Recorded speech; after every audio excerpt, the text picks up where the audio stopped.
Rich Dad, Poor Dad.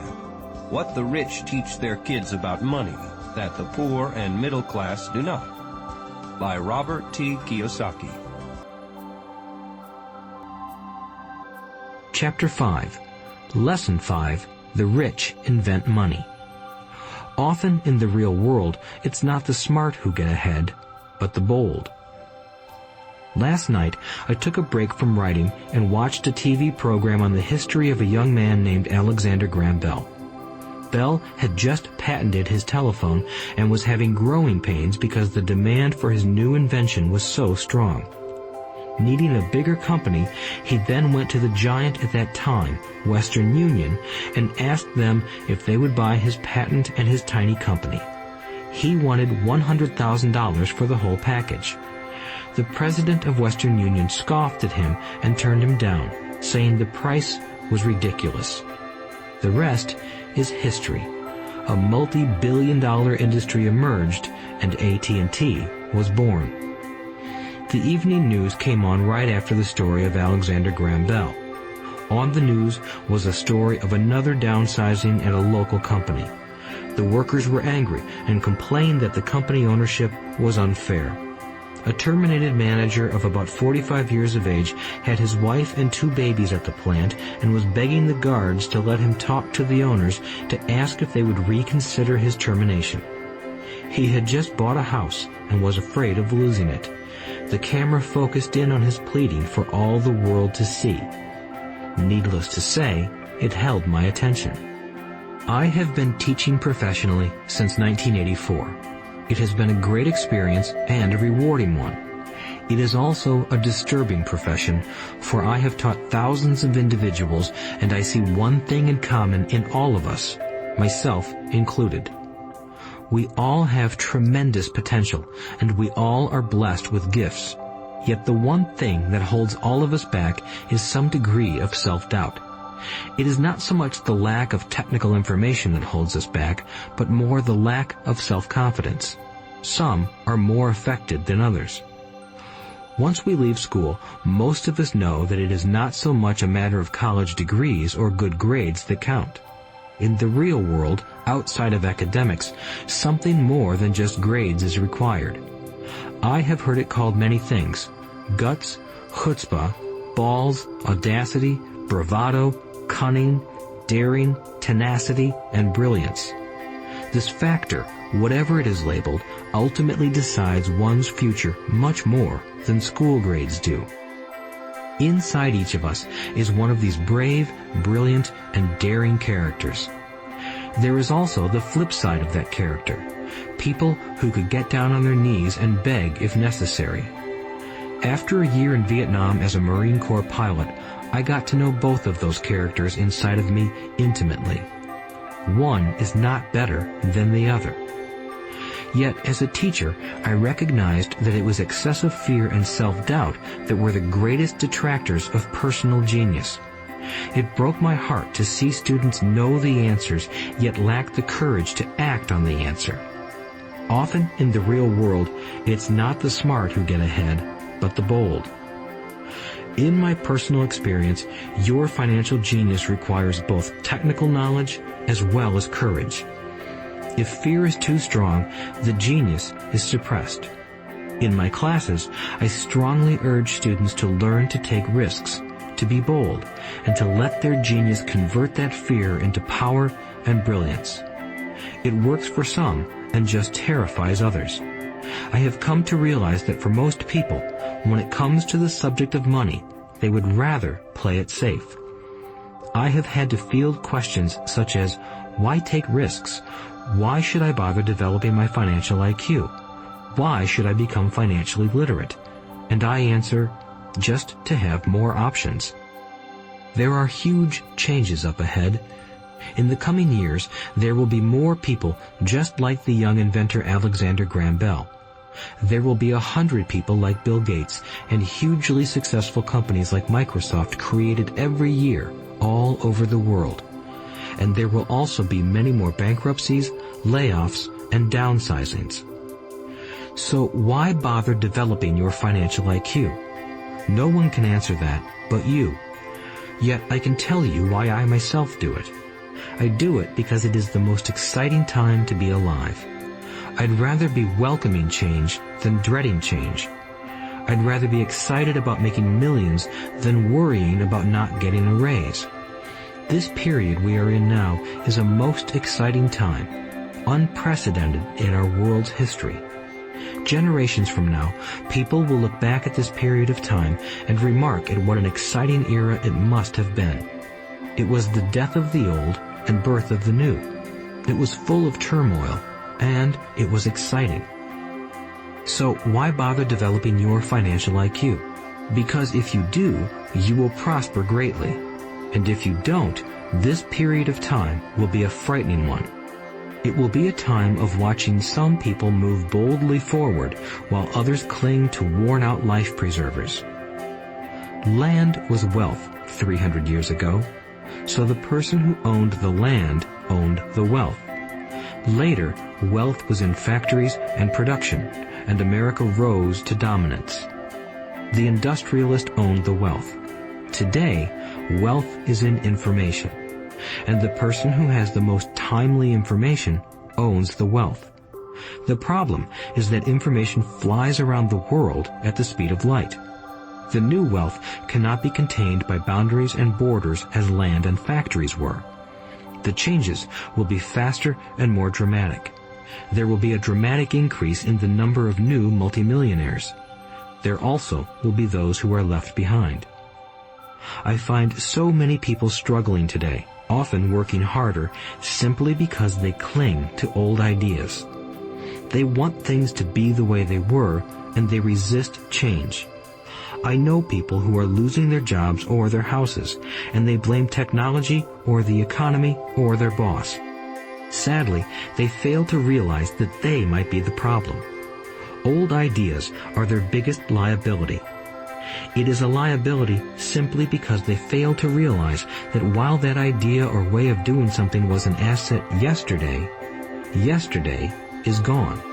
One afternoon, I was teaching how to invest using a board game I had invented, Cash Flow, as a teaching tool. A friend had brought someone along to attend the class.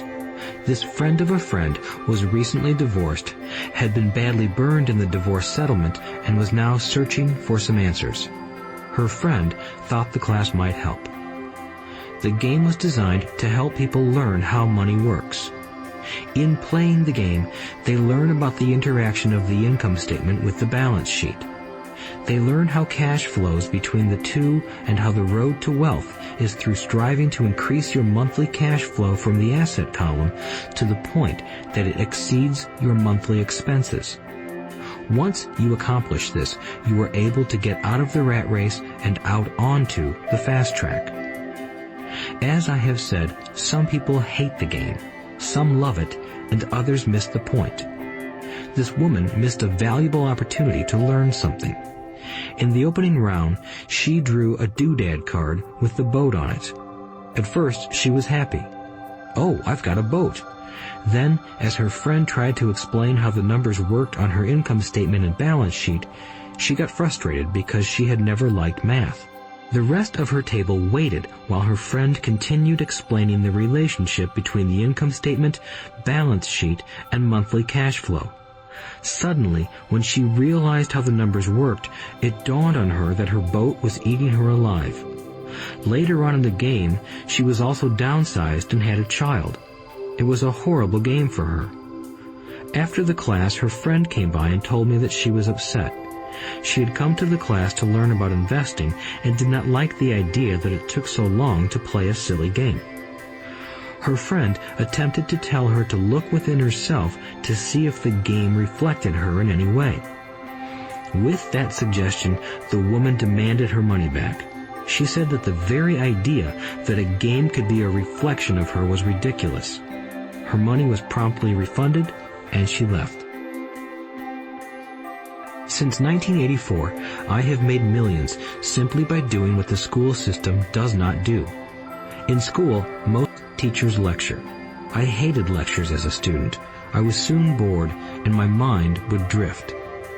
In 1984, I began teaching via games and simulations. and I still rely on these tools today.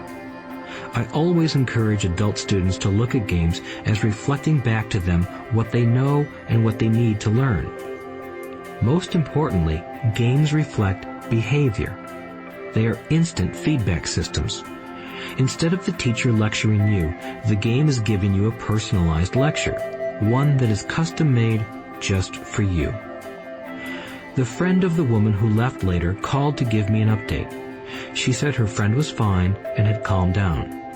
In her cooling off period, she could see some slight relationship between the game and her life. Although she and her husband did not own a boat, they did own everything else imaginable. She was angry after their divorce, both because he had run off with a younger woman and because, after 20 years of marriage, they had accumulated little in the way of assets. There was virtually nothing for them to split. Their 20 years of married life had been incredible fun, but all they had accumulated was a ton of doodads. She realized that her anger at doing the numbers, the income statement and balance sheet, came from her embarrassment about not understanding them. She believed that finances were the man's job. She maintained the house and did the entertaining, and he handled the finances. She was now quite certain that in the last 5 years of their marriage, he had hidden money from her.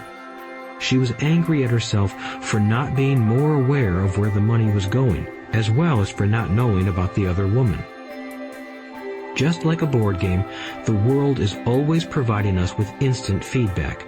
We could learn a lot if we tuned in more. One day, not long ago, I complained to my wife that the cleaners must have shrunk my pants. My wife gently smiled and poked me in the stomach to inform me that the pants had not shrunk. Something else had expanded. Me. The cash flow game was designed to give every player personal feedback. Its purpose is to give you options. If you draw the boat card and it puts you into debt, the question is, now what can you do? How many different financial options can you come up with? That is the purpose of the game, to teach players to think and create new and various financial options. Thousands of people throughout the world have played this game. The players who get out of the rat race the quickest are the people who understand numbers and have creative financial minds. They recognize different financial options. Rich people are often creative and take calculated risks. People who take the longest are people who are not familiar with numbers and often do not understand the power of investing. Some people playing cash flow gain lots of money in the game, but they don't know what to do with it. Even though they have money, everyone else seems to be getting ahead of them. And that is true in real life. There are a lot of people who have a lot of money and do not get ahead financially. Limiting your options is the same as hanging on to old ideas. I have a friend from high school who now works at 3 jobs. Years ago, he was the richest of all my classmates. When the local sugar plantation closed, the company he worked for went down with the plantation. In his mind, he had but one option, and that was the old option: work hard. The problem was that he couldn't find an equivalent job that recognized his seniority from the old company. As a result, he is overqualified for the jobs he currently has, so his salary is lower. He now works 3 jobs to earn enough to survive. I have watched people playing cash flow complain that the right opportunity cards are not coming their way, so they sit there. I know people who do that in real life. They wait for the right opportunity. I have watched people get the right opportunity card and then not have enough money. Then they complain that they would have gotten out of the rat race if they had had more money. So they sit there. I know people in real life who do that also. They see all the great deals, but they have no money. And I have seen people pull a great opportunity card, read it out loud, and have no idea that it is a great opportunity. They have the money, the time is right, they have the card, but they can't see the opportunity staring them in the face. They fail to see how it fits into their financial plan for escaping the rat race. And I know more people like that than all the others combined. Most people have an opportunity of a lifetime flash right in front of them, and they fail to see it. A year later, they find out about it, after everyone else got rich. Financial intelligence is simply having more options. If the opportunities aren't coming your way, what else can you do to improve your financial position? If an opportunity lands in your lap and you have no money and the bank won't talk to you, what else can you do to get the opportunity to work in your favor? If your hunch is wrong and what you've been counting on doesn't happen, how can you turn a lemon into millions? That is financial intelligence. It is not so much what happens, but how many different financial solutions you can think of to turn a lemon into millions. It is how creative you are in solving financial problems. Most people only know one solution: work hard, save, and borrow. So why would you want to increase your financial intelligence? Because you want to be the kind of person who creates your own luck. You take whatever happens and make it better. Few people realize that luck is created, just as money is.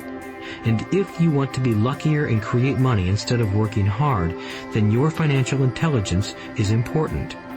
If you are the kind of person who is waiting for the right thing to happen, you might wait for a long time. It's like waiting for all the traffic lights to be green for 5 miles before you'll start your trip. As young boys, Mike and I were constantly told by my rich dad that money is not real. Rich Dad occasionally reminded us of how close we came to the secret of money on that first day we got together and began making money out of plaster of Paris. The poor and middle class work for money, he would say.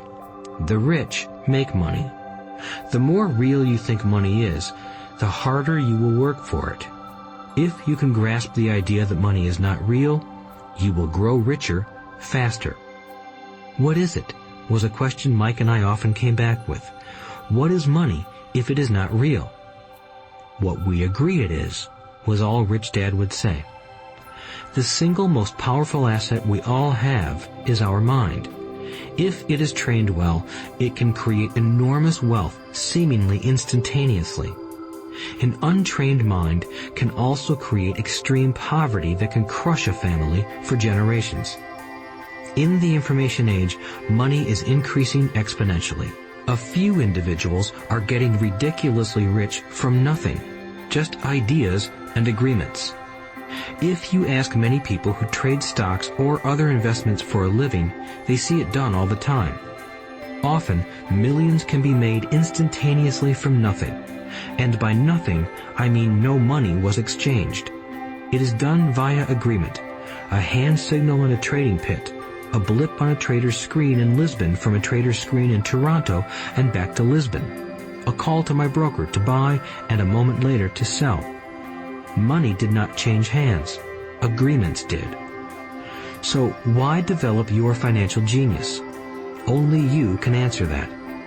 I can tell you why I have been developing this area of my intelligence. I do it because I want to make money fast. Not because I need to, but because I want to. It is a fascinating learning process.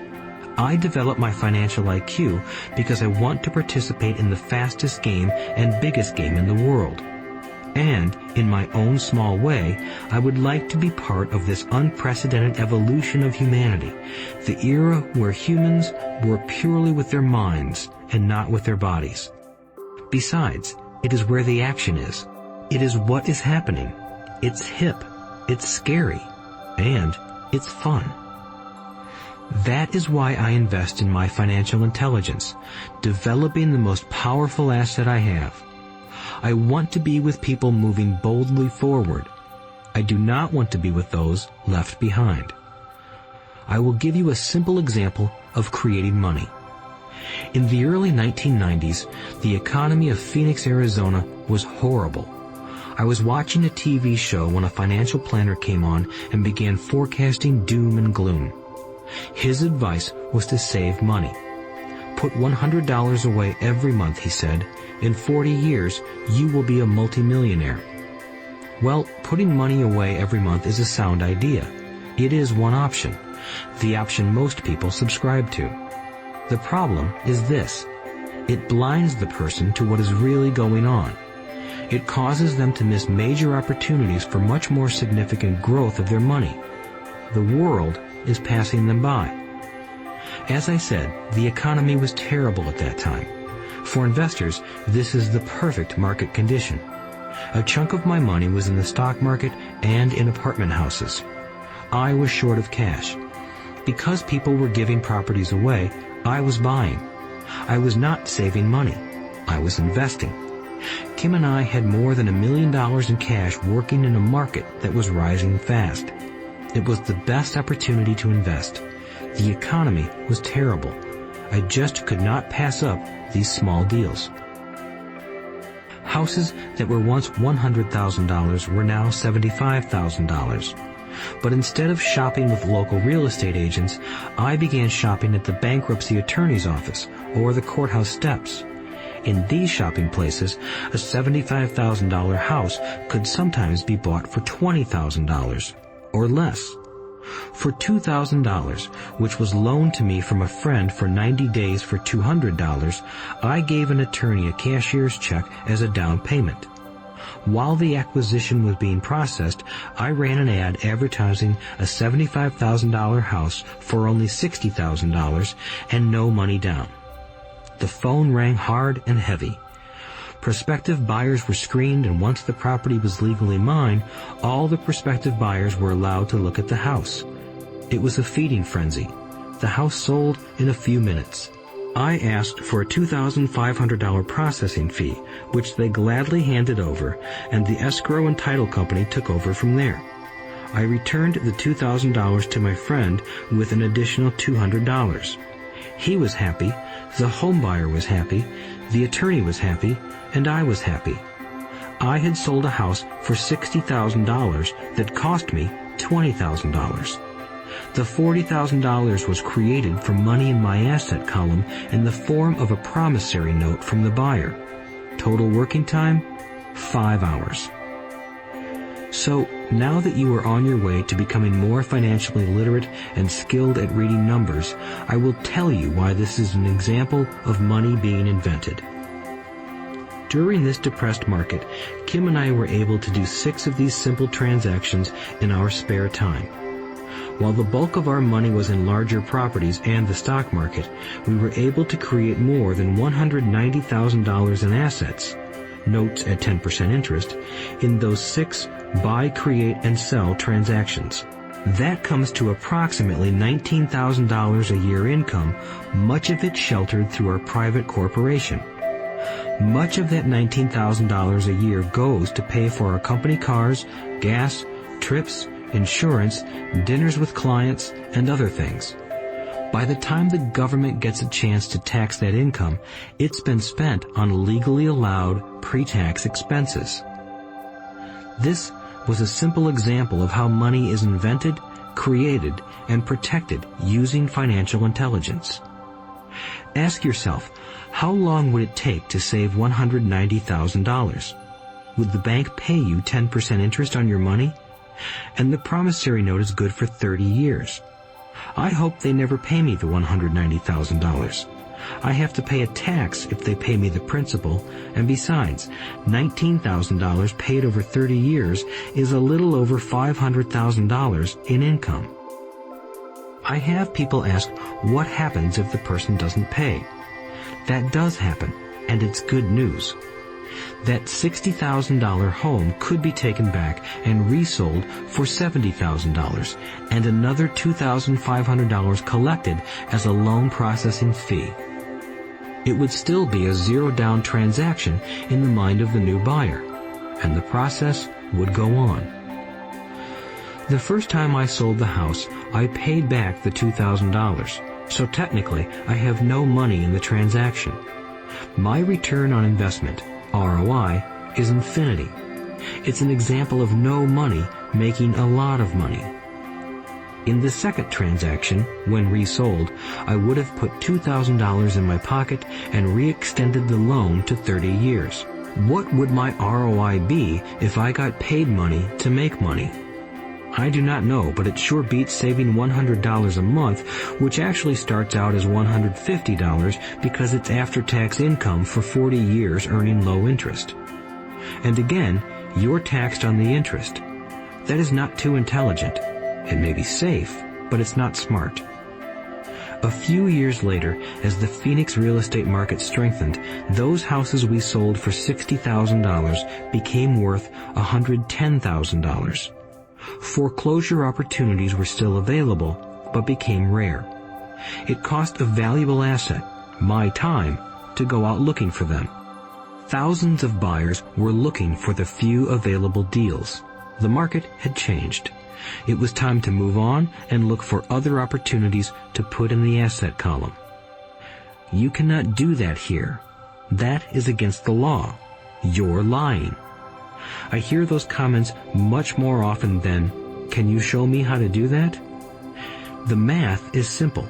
You do not need algebra or calculus, and the escrow company handles the legal transaction and the servicing of the payments. I have no roofs to fix or toilets to unplug because the owners do that. It's their house. Occasionally, someone does not pay, and that is wonderful because there are late fees, or they move out and the property is sold again. The court system handles that. And it may not work in your area. The market conditions may be different, but the example illustrates how a simple financial process can create hundreds of thousands of dollars with little money and low risk. It is an example of money being only an agreement. Anyone with a high school education can do it. Yet, most people won't. Most people listen to the standard advice of work hard and save money. For about 30 hours of work, approximately $190,000 was created in the asset column, and no taxes were paid. Which one sounds harder to you? 1. Work hard, pay 50% in taxes, save what is left, your savings, then earn 5%, which is also taxed. Or 2. Take the time to develop your financial intelligence, harness the power of your brain and the asset column. If you use option number 1, be sure to factor in how much time it takes you to save $190,000. Time is one of your greatest assets. Now, you may understand why I silently shake my head when I hear parents say, "My child is doing well in school and receiving a good education." It may be good, but is it adequate? I know the above investment strategy is a small one. It is used to illustrate how small can grow into big. Again, my success reflects the importance of a strong financial foundation, which starts with a strong financial education. I have said it before, but it's worth repeating. Financial intelligence is made up of these 4 main technical skills. 1. Accounting. Accounting is financial literacy, or the ability to read numbers. This is a vital skill if you want to build businesses or investments. 2. Investing. Investing is the science of money making money. 3. Understanding markets. Understanding markets is the science of supply and demand. Alexander Graham Bell gave the market what it wanted. So did Bill Gates. A $75,000 house offered for $60,000 that cost $20,000 was also the result of seizing an opportunity created by the market. Somebody was buying, and someone was selling. 4. The law. The law is the awareness of accounting, corporate, state, and federal regulations. I recommend playing by the rules. It is this basic foundation, or the combination of these skills, that is needed to be successful in the pursuit of wealth, whether it be through the buying of small homes, apartment buildings, companies, stocks, bonds, precious metals, baseball cards, or the like. A few years later, the real estate market rebounded and everyone else was getting in. The stock market was booming and everyone was getting in. The U.S. economy was getting back on its feet. I began selling and was now traveling to Peru, Norway, Malaysia, and the Philippines. The investment landscape had changed. We were no longer buying real estate. Now I just watch the values climb inside the asset column and will probably begin selling. I suspect that some of those 6 little house deals will sell and the $40,000 note will be converted to cash.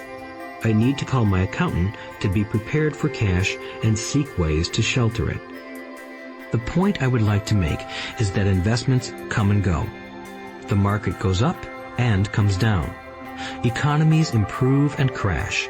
The world is always handing you opportunities of a lifetime, every day of your life, but all too often we fail to see them. But they are there. And the more the world changes and the more technology changes, the more opportunities there will be to allow you and your family to be financially secure for generations to come. So why bother developing your financial intelligence? Again, only you can answer that. I know why I continue to learn and develop. I do it because I know there are changes coming. I'd rather welcome change than cling to the past.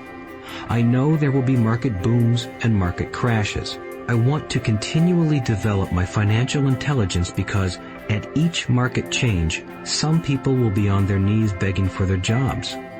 Others, meanwhile, will take the lemons that life hands them, and we are all handed lemons occasionally, and turn them into millions. That's financial intelligence. I am often asked about the lemons I have turned into millions. I hesitate using many more examples of personal investments because I am afraid it comes across as bragging or tooting my own horn. That is not my intention. I use the examples only as numerical and chronological illustrations of actual and simple cases. I use the examples because I want you to know that it is easy.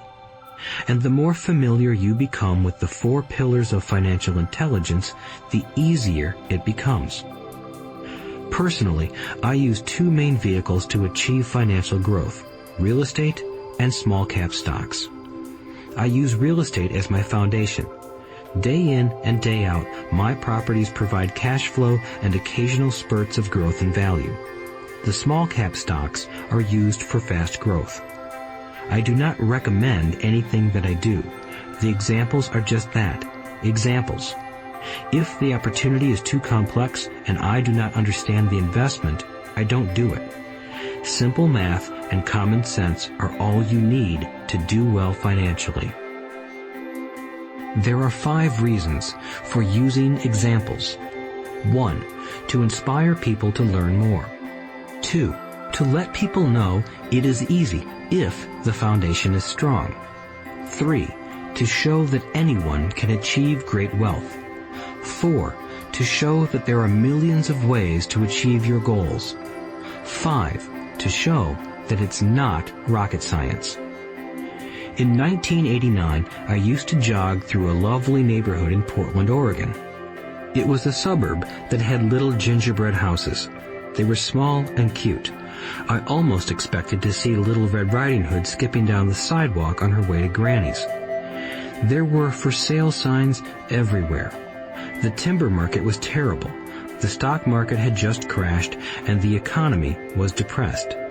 On one street, I noticed a for sale sign that was up longer than most. It looked old. Jogging past it one day, I ran into the owner, who looked troubled. "What are you asking for your house?" I asked. The owner turned and smiled weakly. "Make me an offer," he said. "It's been for sale for over a year. Nobody even comes by anymore to look at it." "I'll look," I said, and I bought the house a half hour later for $20,000 less than his asking price. It was a cute little 2-bedroom home with gingerbread trim on all the windows. It was light blue with gray accents and had been built in 1930. Inside, there was a beautiful rock fireplace, as well as 2 tiny bedrooms. It was a perfect rental house. I gave the owner $5,000 down for a $45,000 house that was really worth $65,000, except that no one wanted to buy it. The owner moved out in a week, happy to be free, and my first tenant moved in, a local college professor. After the mortgage, expenses, and management fees were paid, I put a little less than $40 in my pocket at the end of each month. Hardly exciting. A year later, the depressed Oregon real estate market had begun to pick up. California investors, flush with money from their still booming real estate market, were moving north and buying up Oregon and Washington. I sold that little house for $95,000 to a young couple from California who thought it was a bargain. My capital gains of approximately $40,000 were placed into a 1031 tax-deferred exchange, and I went shopping for a place to put my money. In about a month, I found a 12-unit apartment house right next to the Intel plant in Beaverton, Oregon. The owners lived in Germany, had no idea what the place was worth, and again, just wanted to get out of it. I offered $275,000 for a $450,000 building. They agreed to $300,000. I bought it and held it for 2 years. Utilizing the same 1031 exchange process, we sold the building for $495,000 and bought a 30-unit apartment building in Phoenix, Arizona. We had moved to Phoenix by then to get out of the rain and needed to sell anyway. Like the former Oregon market, the real estate market in Phoenix was depressed. The price of the 30-unit apartment building in Phoenix was $875,000, with $225,000 down. The cash flow from the 30 units was a little over $5,000 a month. The Arizona market began moving up, and a few years later, a Colorado investor offered us $1.2 million for the property. The point of this example is how a small amount can grow into a large amount. Again, it is a matter of understanding financial statements, investment strategies, a sense of the market, and the laws. If people are not versed in these subjects, then obviously they must follow standard dogma, which is to play it safe, diversify, and only invest in secure investments. The problem with secure investments is that they are often sanitized, that is, made so safe that the gains are less. Most large brokerage houses will not touch speculative transactions in order to protect themselves and their clients, and that is a wise policy. The really hot deals are not offered to people who are novices. Often, the best deals that make the rich even richer are reserved for those who understand the game. It is technically illegal to offer speculative deals to someone who is considered not sophisticated, but of course, it happens. The more sophisticated I get, the more opportunities come my way. Another case for developing your financial intelligence over a lifetime is simply that more opportunities are presented to you.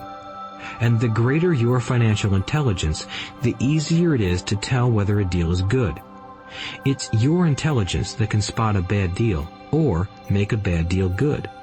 The more I learn, and there is a lot to learn, the more money I make simply because I gain experience and wisdom as the years go on. I have friends who are playing it safe, working hard at their profession and failing to gain financial wisdom, which does take time to develop. My overall philosophy is to plant seeds inside my asset column. That is my formula. I start small and plant seeds. Some grow, some don't. Inside our real estate corporation, we have property worth several $1 million. It is our own right, or real estate investment trust. The point I'm making is that most of those millions started out as little $5,000 to $10,000 investments.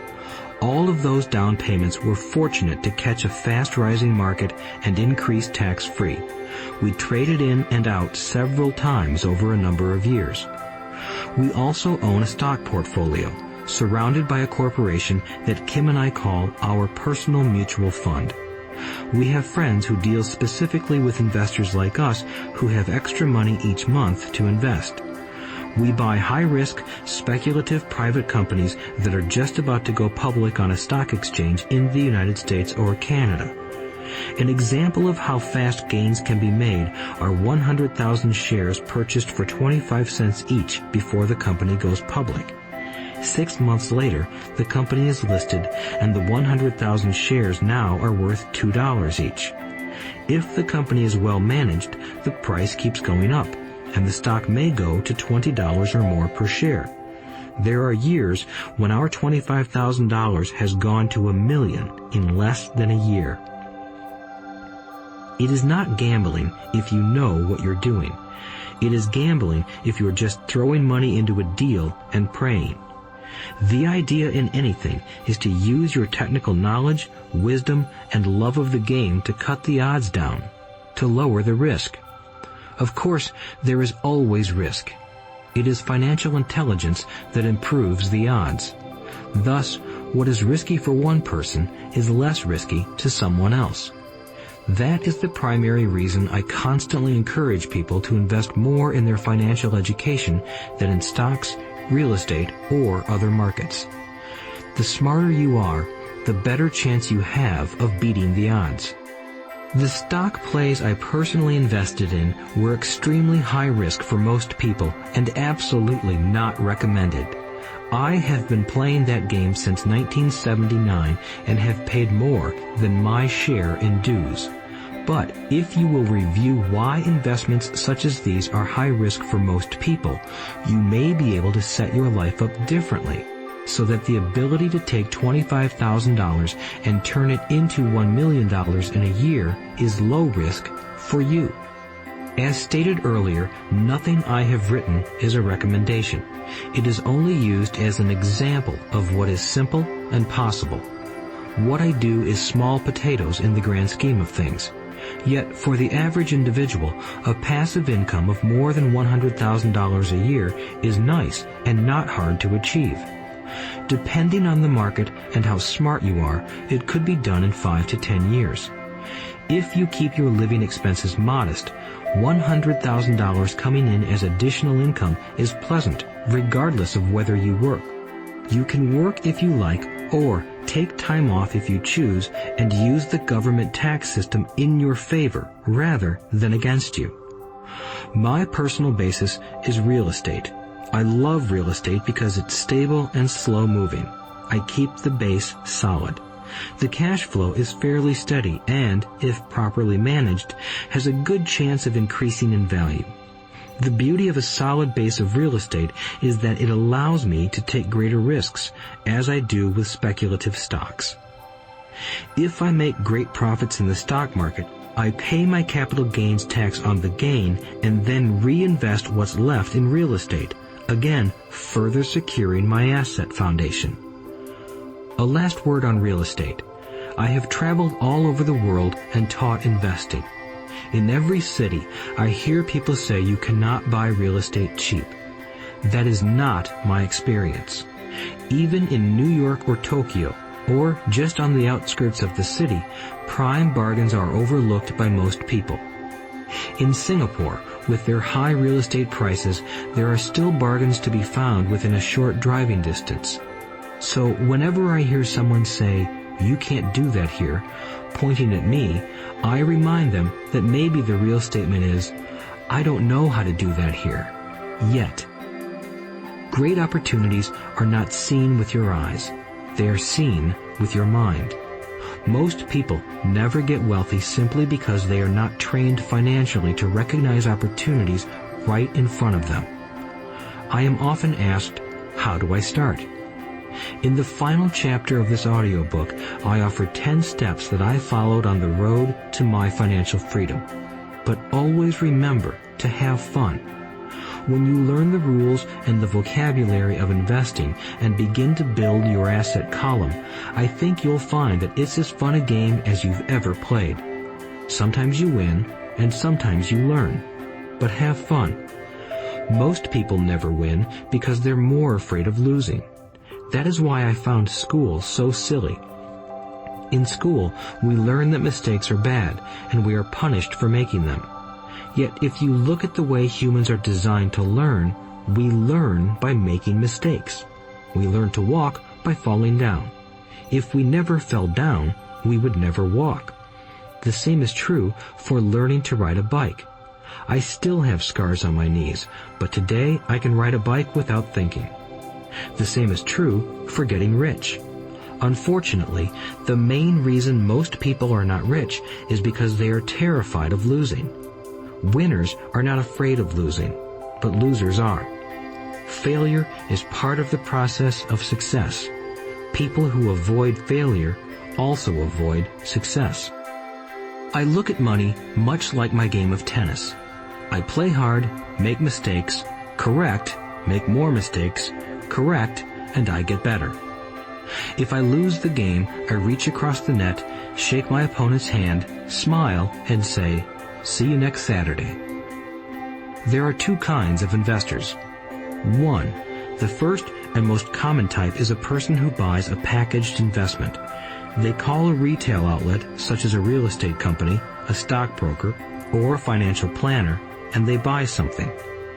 It could be a mutual fund, a right, a stock, or bond.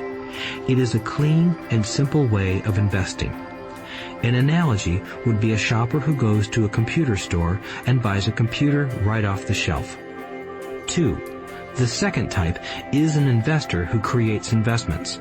This investor usually assembles a deal in the same way a person who buys components builds a computer. I do not know the first thing about putting components of a computer together, but I do know how to put pieces of opportunities together, or know people who know how. It is this second type of investor who is the more professional investor. Sometimes it may take years for all of the pieces to come together, and sometimes they never do. It is this second type of investor that my rich dad encouraged me to be.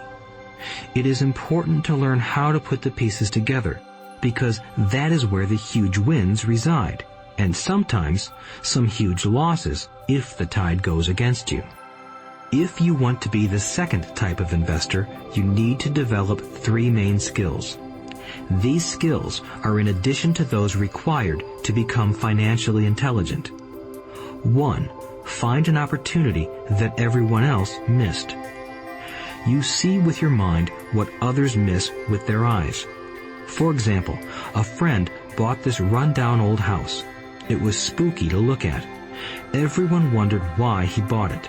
What he saw that we did not was that the house came with 4 extra empty lots.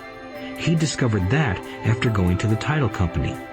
After buying the house, he tore the house down and sold the 5 lots to a builder for 3 times what he paid for the entire package. He made $75,000 for 2 months of work. It's not a lot of money, but it sure beats minimum wage, and it's not technically difficult. 2. Raise money. The average person only goes to the bank. This second type of investor needs to know how to raise capital, and there are many ways that don't require a bank. To get started, I learned how to buy houses without a bank. It was the learned skill of raising money more than the houses themselves that was priceless. All too often, I hear people say, "The bank won't lend me money," or "I don't have the money to buy it." If you want to be a Type 2 investor, you need to learn how to do that which stops most people. In other words, a majority of people let their lack of money stop them from making a deal. If you can avoid that obstacle, you will be millions ahead of those who don't learn those skills. There have been many times I have bought a house, a stock, or an apartment building without a penny in the bank. I once bought an apartment house for $1.2 million. I did what is called tying it up with a written contract between seller and buyer. I then raised the $100,000 deposit, which bought me 90 days to raise the rest of the money. Why did I do it? Simply because I knew it was worth $2 million. I never raised the money. Instead, the person who put up the $100,000 gave me $50,000 for finding the deal, took over my position, and I walked away. Total working time, 3 days. Again, it's what you know more than what you buy. Investing is not buying. It's more a case of knowing. 3. Organize smart people. Intelligent people are those who work with or hire a person who is more intelligent than they are. When you need advice, make sure you choose your advisor wisely. There is a lot to learn, but the rewards can be astronomical. If you do not want to learn those skills, then being a Type 1 investor is highly recommended. It is what you know that is your greatest wealth. It is what you do not know that is your greatest risk. There is always risk, so learn to manage risk instead of avoiding it.